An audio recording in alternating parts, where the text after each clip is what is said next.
The Day of the Rhino is a pretty good episode of Full House. This is the 9th episode of the 7th season. This is directed by James O'Keefe, and as always, there will be spoilers from now as I go through the episode and share some thoughts. And it starts off with Nicky and Alex adding in some ingredients to Jesse's concoction when his back is turned. He comes back and eats it, and it's very, very hot. It was a fun way to start it off. We get some great facial expressions from Jesse. I'm quite happy.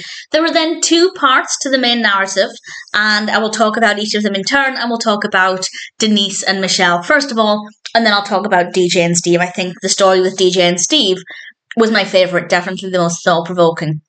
Denise and Michelle are watching television and they're watching Rigby the Rhino, and it turns out Michelle has ordered something from Rigby the Rhino. It hasn't arrived yet, but it does arrive quite quickly, and she's looking through this giant box. The box is way bigger than it needs to be, and she then finds the action figure, and it's this teeny tiny orange lump of plastic, and needless to say, she's quite unhappy about this. And then it turns out Denise had also ordered the same figure, and she is not happy.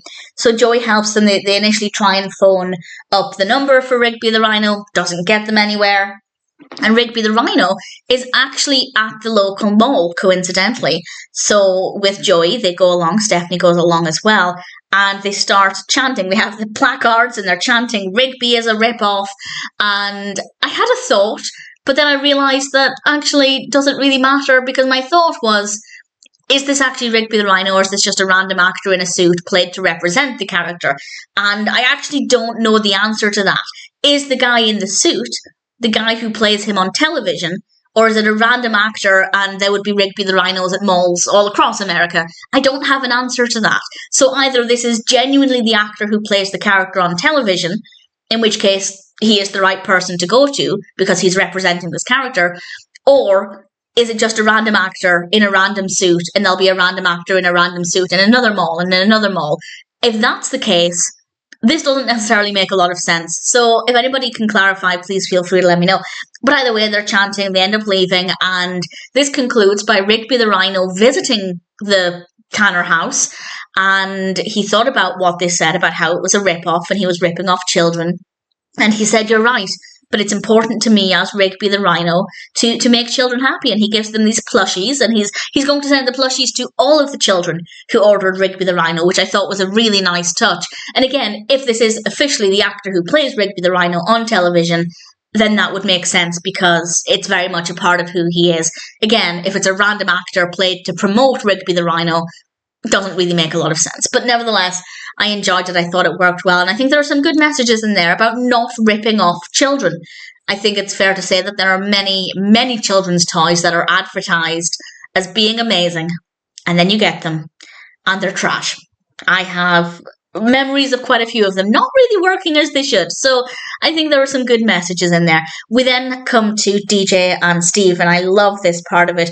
DJ wants to do something different with her hair, so she does, and they've basically crimped it. I don't know if that's exactly what they did, but that's what it looks like. And she tells Steve, and she shows Steve, and Steve initially pretends he likes it because he thought that's what she wanted to hear.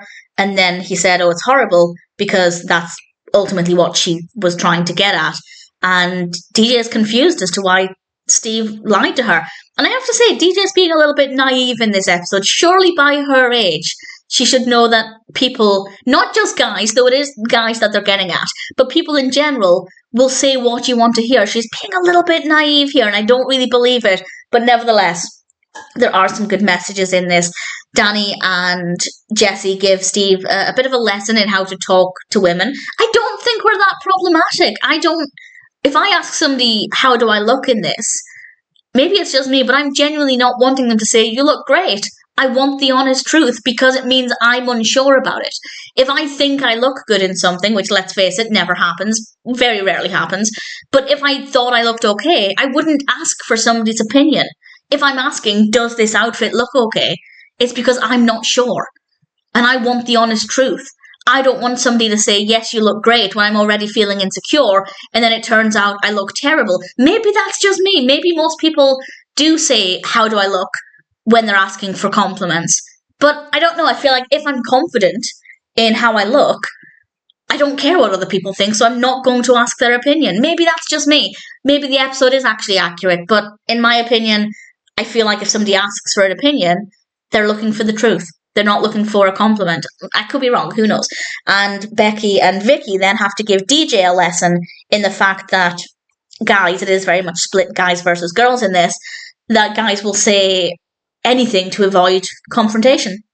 And I have to say, it was quite amusing. Becky went downstairs wearing trainers with a rather nice suit, and, well, Jesse couldn't say anything about it because he didn't want to insult her. And again, that's the kind of situation where if somebody were to leave the house wearing something that would raise a lot of eyebrows, maybe it's appropriate to say that, just so they're aware. But nevertheless, he doesn't. And then Vicky wears the beach on her ears, very extravagant earrings, and Danny is not able to say anything about that either, and it's really awkward. And well, DJ then comes downstairs wearing a lot of makeup, and Steve, to his credit, can't lie. He can't say, yes, you look good. He tells her the truth that she's beautiful as she is. She doesn't need to wear all of this makeup. And again, I feel like that's the way it should be.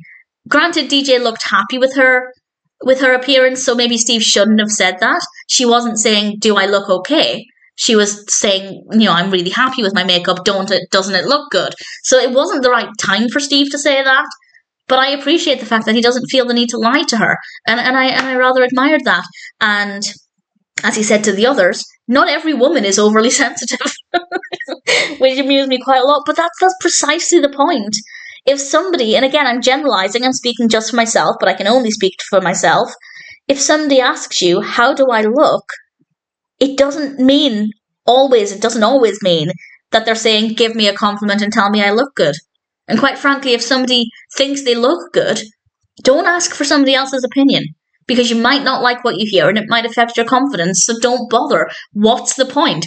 So I feel like there are some good takeaways from this, and people should be more like Steve, but also when the time is right. There is a time and a place, and telling your spouse or partner that they look like trash is probably not always going to be wise. But at the same time, if somebody's feeling insecure about their outfit, they're not sure about it, but you know that it probably is going to raise some eyebrows, and they're looking for that feedback, that's the time to give it. But when somebody feels good about themselves and confident about how they look, that's maybe not the time to do it. So I really liked that part of the episode. I thought it was really thought-provoking, and ultimately, I thought The Day of the Rhino was just, in general, a really decent episode of Full House.